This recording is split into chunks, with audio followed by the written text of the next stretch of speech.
एक नज़र कारोबार पे देख लेते हैं because of the tension, the so call tension जो कि इंडिया ने बढ़ाई हुई है, इस वजह से कारोबार पे क्या असर पड़ रहा है। पाकिस्तान स्टॉक मार्केट जो है इस वक्त 1700 पॉइंट्स गिरी हुई है। पाकिस्तान स्टॉक मार्केट में मंदी है और करंट इंडेक्स जो है वो 1,13,220.99 पे ट्रेड कर रहा है।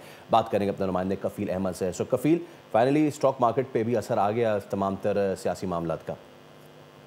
देखिए, बिल्कुल असर आया है। अगर हम बात कर लें जो इस वक्त पाक भारत ताल्लुकात में जो तनाव है, उसके बाद मार्केट में पैनिक है आज कारोबार के आगाज से, और मार्केट जो है वो 1700 पॉइंट मार्केट से निकल गए थे और मार्केट जो है वो 1,13,040 तक जो है वो ट्रेड हुई। तो हम इस वक्त जो करंट इंडेक्स है वो अभी भी 1600 पॉइंट्स कम है मार्केट में और 1,13,236 के लेवल पे मार्केट जो है वो ट्रेड कर रही है। तो जो पैनिक है मार्केट में ऑलरेडी इस वक्त मौजूद है, जो इस वक्त अपना सिचुएशन चल रही है, इसमें कुछ कमी आएगी तो उसके बाद ही जो माहिरीन कहते हैं कि उसमें जो मार्केट में इस वक्त पैनिक है वो खत्म हो सके। तो हम इस वक्त अगर हम बात कर लें तो मार्केट में पैनिक है और मार्केट जो है नेगेटिविटी का शिकार है।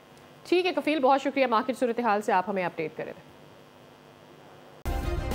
सब्सक्राइब करें और बेल दबाएं ताकि कोई खबर रह न जाए।